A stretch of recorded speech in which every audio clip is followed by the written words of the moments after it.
ഈ ദിക്ർ ചൊല്ലിക്കഴിഞ്ഞാൽ എത്ര വലിയ ദോഷം ചെയ്തയാളാണെങ്കിലും അവൻ്റെ ദോഷത്തിന് അള്ളാഹു മാപ്പാക്കി കൊടുക്കും. ഒരാൾ ചെയ്യാൻ പറ്റുന്നതിൽ വെച്ച് ഏറ്റവും വലിയ ദോഷം ചെയ്താലും അവൻ്റെ ദോഷവും അള്ളാഹു മാപ്പാക്കി കൊടുക്കും. ഈ ദിക്ർ ഏതാണ്? ഒരു 4 സൂറത്തുകളുണ്ട്. ഈ 4 സൂറത്തുകൾ എല്ലാവർക്കും സുപരിചിതമായ 4 സൂറത്തുകളാണ്. ഈ 4 സൂറത്തുകൾ ഓതിക്കഴിഞ്ഞാൽ അവൻ ചെയ്ത ഒരാഴ്ചത്തെ പാപങ്ങൾ അള്ളാഹു മാപ്പാക്കി കൊടുക്കും. വെള്ളിയാഴ്ച ജുമുഅക്ക് ശേഷമാണ് ഇത് ഓതൽ ഏറ്റവും നല്ലത്. ഈ വെള്ളിയാഴ്ച ജുമുഅ ഓതിക്കഴിഞ്ഞാൽ കഴിഞ്ഞു പോയ വെള്ളിയാഴ്ചത്തെ ജുമുഅ മുതൽ ഈ വെള്ളിയാഴ്ച ജുമുഅ വരെയുള്ള മുഴുവൻ പാപങ്ങളും അള്ളാഹു അവനിക്ക് മാപ്പാക്കി കൊടുക്കും.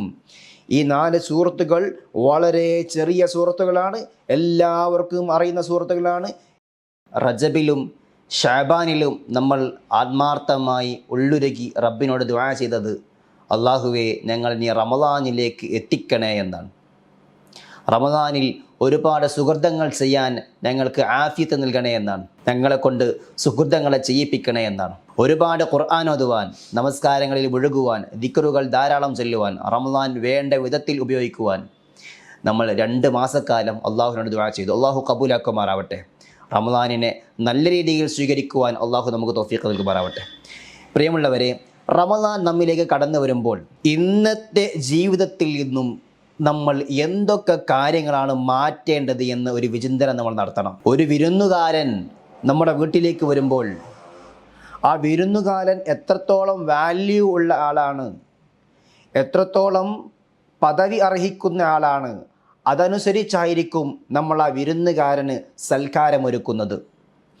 റമദാൻ എന്ന് പറയുന്ന അതിഥി കടന്നു വരുമ്പോൾ ഈ വിരുന്നുകാരനെ നമ്മൾ എങ്ങനെയാണ് സ്വീകരിക്കേണ്ടത്? ഹബീബ് റസൂലുള്ളാഹി സ്വല്ലല്ലാഹു അലൈഹി വസല്ലമ തങ്ങൾ പറയുന്നുണ്ട്, റമദാനിൻ്റെ പവിത്രതയെങ്ങാനും സ്വഹാബത്തെ നിങ്ങൾക്ക് ഞാൻ പറഞ്ഞു തരികയാണെങ്കിൽ, എനിക്കറിയുന്നത് പോലെ നിങ്ങൾക്ക് റമദാനിൻ്റെ ഓരോ ദിനരാത്രങ്ങളുടെയും പവിത്രത അറിയുകയാണെങ്കിൽ, നബി സല്ലല്ലാഹു അലൈഹി വസല്ലമ തങ്ങൾ പറയുകയാണ്, വർഷം മുഴുവൻ റമദാനായിരുന്നാൽ എത്ര നന്നായേനെ എന്ന് നിങ്ങൾ ആഗ്രഹിച്ചു പോകും. അത്രമേൽ പവിത്രതയും അനുഗ്രഹങ്ങളുടെ പേമാരികൾ വർഷിക്കുകയും ചെയ്യുന്ന മാസമാണ് റമദാൻ. മാത്രമല്ല, റസൂലുള്ളാഹി സ്വല്ലല്ലാഹു അലൈഹി വസല്ലമ തങ്ങളുടെ ഉമ്മത്തിന് അള്ളാഹു നൽകിയ സുന്ദരമായൊരു സമ്മാനം കൂടിയാണ് വിശുദ്ധ റമദാൻ. മറ്റൊരു ഉമ്മത്തിനും അള്ളാഹു ഇങ്ങനെ പവിത്രമായൊരു മാസം കൊടുത്തിട്ടില്ല. റമദാനിനെ ഉമ്മത്ത് മുഹമ്മദിന് വേണ്ടി പ്രത്യേകം നൽകപ്പെട്ടതാണ്. ആലോചിച്ച് നോക്കണം, ഈ റമദാൻ നമ്മിലേക്ക് കടന്നു വരുമ്പോൾ സുന്ദരമായ റമദാൻ, ഏറ്റവും വലിയ അതിഥി, ഒരു വർഷത്തിലെ നമ്മളിലേക്ക് വരുന്ന ഏറ്റവും വിലപ്പെട്ട അതിഥി, മൂല്യമുള്ള അതിഥി, ഈ അതിഥി നമ്മളിലേക്ക് കടന്നു വരുമ്പോൾ എന്തെല്ലാം തയ്യാറെടുപ്പുകളാണ് നമ്മൾ ചെയ്യേണ്ടത്? നിരന്തരം ദോഷങ്ങളിൽ നിന്ന് ദോഷങ്ങളിലേക്ക് യാത്ര നടത്തുന്ന നമ്മൾ ആലോചിച്ച് നോക്കൂ. നമ്മൾ തെറ്റ് ചെയ്ത് നമ്മുടെ ഹൃദയം കറുത്ത് കരിങ്കല്ലായി പോയിട്ടുണ്ട്. പാപങ്ങൾ ധാരാളമായി ചെയ്യുന്നു. ദോഷങ്ങളിൽ നിന്ന് കൃത്യമായി നമ്മൾ മാറി നിൽക്കണം. ചെയ്തു പോയ ദോഷങ്ങളെ അള്ളാഹുവിനോട് കരഞ്ഞുകൊണ്ട് മാപ്പ് ചോദിക്കണം. റമദാൻ വരട്ടെ എന്നിട്ട് നന്നാവാം, അങ്ങനെയല്ല. റമദാൻ വരുന്നുണ്ട്, ഇന്ന് നന്നാവാം. റമദാനിലേക്ക് സുന്ദരമായി അടുക്കാൻ കഴിയണം. റമദാൻ കടന്നു വരുന്നു, ഇന്ന് നന്നാവാം. റമദാനിനെ സ്വാഗതം ചെയ്യുമ്പോൾ ഹൃദയ വിശുദ്ധിയുടെ കൽബുമായി സ്വാഗതം ചെയ്യണം. അല്ലാഹു തൗഫീഖ് നൽകട്ടെ. ഇസ്തിഗ്ഫാറുകൾ ധാരാളം പെരുപ്പിച്ചിട്ട് വേണം റമദാനെ സ്വാഗതം ചെയ്യാൻ. കൽബിലുള്ള ദോഷങ്ങളെ മുഴുവനും മായ്ച്ചു കളയണം. തെറ്റുകളിൽ നിന്ന് പൂർണ്ണമായി അകന്നു നിൽക്കണം. ഞാനെന്നൊരു ദിക്ർ പറഞ്ഞു തരാം. ഈ ദിക്ർ ചൊല്ലുകയാണെങ്കിൽ പോർക്കളത്തിൽ നിന്ന് പിന്തിരിഞ്ഞോടുന്ന മുസ്ലിമാണ് ഈ ദിക്ർ ചൊല്ലുന്നത് എങ്കിലും അവൻ്റെ ദോഷവും അള്ളാഹു പൊരുത്തപ്പെട്ടു കൊടുക്കും. ഒരാൾ ചെയ്യുന്നതിൽ വെച്ച് ഏറ്റവും വലിയ തെറ്റാണ് ശത്രുവിൻ്റെ മുമ്പിൽ, ഇസ്ലാമിൻ്റെ ശത്രുവിൻ്റെ മുമ്പിൽ നിൽക്കുമ്പോൾ അവിടെ നിന്നും പിന്തിരിഞ്ഞോടുക. അവനിക്ക് വലിയ ശിക്ഷയുണ്ട്. ഹബീബ് റസൂലുള്ളാഹി സ്വല്ലല്ലാഹു അലൈഹി വസല്ലം തങ്ങൾ പറയുന്നു, ഈ ദിക്ർ ചൊല്ലുന്നവൻ യുദ്ധത്തിൽ നിന്നും പിന്തിരിഞ്ഞോടിയവനാണെങ്കിലും ശരി, അവൻ്റെ ദോഷത്തിനെ അള്ളാഹു മാപ്പാക്കി കൊടുക്കും. മാത്രമല്ല, ഹബീബ് റസൂലുള്ളാഹി സ്വല്ലല്ലാഹു അലൈഹി വസല്ലം തങ്ങൾ പറയുന്നു, ലോകത്തിലുള്ള മുഴുവൻ സമുദ്രത്തിലെയും നുരകണക്കിന് ഇവൻ ദോഷം ചെയ്തിട്ടുണ്ടെങ്കിലും ആ ദോഷങ്ങളൊക്കെ അള്ളാഹു മാപ്പാക്കി കൊടുക്കും.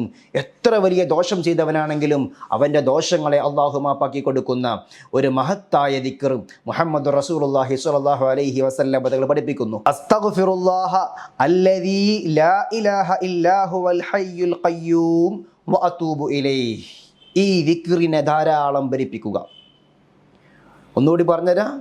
ഈ ദിക്ർ ചൊല്ലിക്കഴിഞ്ഞാൽ എത്ര വലിയ ദോഷം ചെയ്തയാളാണെങ്കിലും അവൻ്റെ ദോഷത്തിന് അള്ളാഹു മാപ്പാക്കി കൊടുക്കും. ഒരാൾ ചെയ്യാൻ പറ്റുന്നതിൽ വെച്ച് ഏറ്റവും വലിയ ദോഷം ചെയ്താലും അവൻ്റെ ദോഷവും അള്ളാഹു മാപ്പാക്കി കൊടുക്കും. ഈ ദിക്ർ ഏതാണ്? അസ്തഗ്ഫിറുല്ലാഹല്ലദീ ലാ ഇലാഹ ഇല്ലാ ഹുവൽ ഹയ്യുൽ ഖയ്യൂം വഅതൂബു ഇലൈഹി. ഇൻഷാ അല്ലാഹ് റമദാനാണ് വരുന്നത്.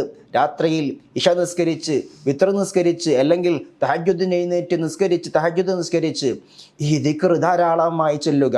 കണ്ണിൽ കണ്ണുനീര് നിറക്കുക. എന്നിട്ട് റബ്ബിനോട് ദുആ ചെയ്യുക. അല്ലാഹു സുബ്ഹാനഹു വ തആല നമ്മുടെ ദോഷങ്ങളെയൊക്കെ അല്ലാഹു മാപ്പാക്കി തരുമാറാവട്ടെ. ഞാൻ മറ്റൊരു കാര്യം കൂടി നിങ്ങളോട് പറഞ്ഞു തരാം.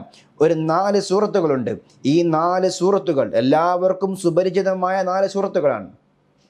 ഈ 4 സൂറത്തുകൾ ഓതിക്കഴിഞ്ഞാൽ അവൻ ചെയ്ത ഒരാഴ്ചത്തെ പാപങ്ങൾ അള്ളാഹു മാപ്പാക്കി കൊടുക്കും. വെള്ളിയാഴ്ച ജുമുഅക്ക് ശേഷമാണ് ഇത് ഓതൽ ഏറ്റവും നല്ലത്. ഈ വെള്ളിയാഴ്ച ജുമുഅ ഓതിക്കഴിഞ്ഞാൽ കഴിഞ്ഞു പോയ വെള്ളിയാഴ്ചത്തെ ജുമുഅ മുതൽ ഈ വെള്ളിയാഴ്ച ജുമുഅ വരെയുള്ള മുഴുവൻ പാപങ്ങളും അള്ളാഹു അവനിക്ക് മാപ്പാക്കി കൊടുക്കും. ഈ 4 സൂറത്തുകൾ വളരെ ചെറിയ സൂറത്തുകളാണ്. എല്ലാവർക്കും അറിയുന്ന സൂറത്തുകളാണ്. വളരെ സുഖമായി എല്ലാവർക്കും ചൊല്ലാൻ പറ്റുന്ന, എല്ലാവരുടെയും ചുണ്ടിൽ തട്ടിക്കളിക്കുന്ന സൂറത്തുകളാണ്. ഒന്നാമത്തെ സൂറത്ത് സൂറത്തുൽ ഫാത്തിഹ. സൂറത്തുൽ ഫാത്തിഹ ഓതുമ്പോൾ നമ്മൾ ശ്രദ്ധിക്കേണ്ട ഒരു കാര്യമുണ്ട്.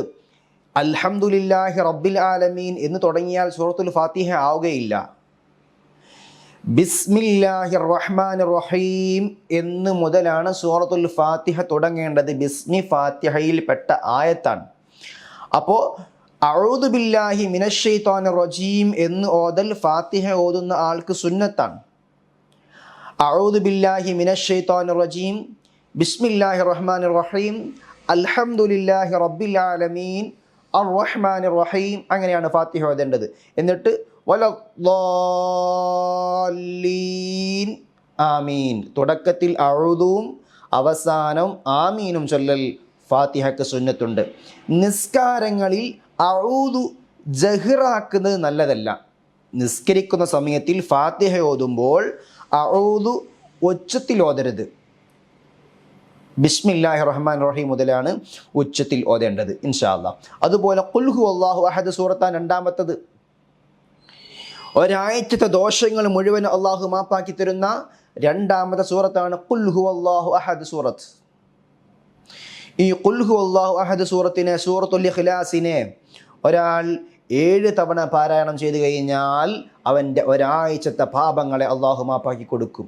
വലിയ പവിത്രതകൾ സൂറത്തുൽ ഇഖ്ലാസിനുണ്ട്. അത് നമ്മൾ മുമ്പ് പലപ്പോഴും പറഞ്ഞതാണ്.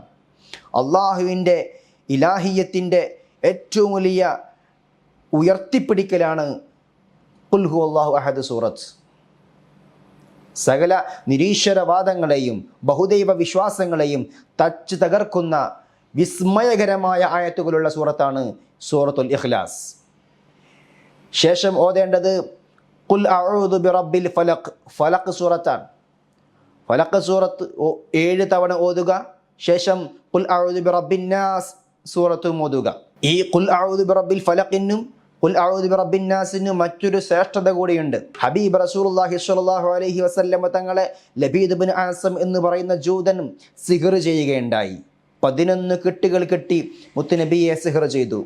ആ കെട്ടഴിക്കാൻ വേണ്ടി മുസ്തഫ റസൂലുള്ളാഹി സ്വല്ലല്ലാഹു അലൈഹി വസല്ലമയുടെ സിഹർ ബാത്തിലാക്കാൻ വേണ്ടി അള്ളാഹു ഇറക്കിക്കൊടുത്ത അത്ഭുതങ്ങൾ നിറഞ്ഞ 11 ആയത്തുകളാണ് സൂറത്തുൽ ഫലഖും സൂറത്തുൻ നാസും.